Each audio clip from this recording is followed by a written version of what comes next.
illustration 5 என்ன சொல்கிறாங்கன்னா, you are the cost controller of ABC company limited. You are vouching for the introduction of ABC in the company and in the meeting with other executives of the company. You said Y is using a single plant-wide allocation rate, not always accurate. இதுக்கான reason வந்து நம்ம சொல்லணும். என்ன சொல்கிறாங்கன்னா, using a single plant, அதாவது single white allocation rate வந்து traditional costing. அப்படின்னா traditional costing வந்து எப்போவுமே வந்து அக்யூரேட்டாக இருக்காது. ஏன்னா வந்து அது எல்லாத்துக்கும் சேர்த்து ஒரு காமனான ஒரே ஒரு அலோகேஷன் பேஸை தான் வச்சுருக்கோம்.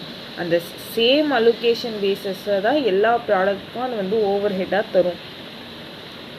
இந்த அலோகேஷன் பேஸ் வந்து மைட் நாட் அக்யூரேட்லி ரிஃப்ளெக்ட், அது வந்து அது எவ்வளோ அக்யூரேட்டாக நம்ம சொல்ல முடியாது. அது எடுத்துக்கிற ரிசோர்ஸஸை வச்சு நம்மளால் சொல்ல முடியாது. இப்போ வந்து சிலது லேபர் ஹவர்ஸை வச்சு நிறைய ஓவர் ஹெட் எடுத்துக்கும், சிலது கம்மியாக எடுத்துக்கும். ஸோ நம்ம வந்து அதோட ரிசோர்ஸஸை வச்சு இதுக்கு தான் இவ்வளோ செலவு ஆச்சு அப்படின்னு வந்து நம்மளால் ஒரு அக்யூரேட்டாக சொல்ல முடியாது. ஆனால் ஏபிசி வந்து நிறைய ஆக்டிவிட்டியை வந்து ஐடென்டிஃபை பண்ணும்.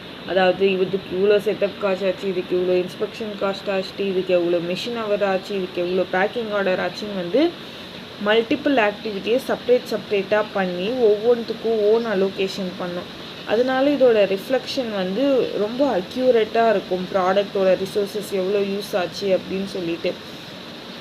அதனால் ஏபிசி காஸ்ட்டு நம்ம யூஸ் பண்ணால் தான் நம்மளால் ஒரு ப்ராடக்ட்டுக்கான உண்மையான கரெக்டான ரேட்டு, ட்ரூ காஸ்ட் வந்து நம்மளால் கண்டுபிடிக்க முடியும். அதை வச்சு தான் நம்மளால் டிசிஷனும் வந்து ஏபிசி காஸ்ட் மூலமாக கண்டுபிடிக்க முடியும்.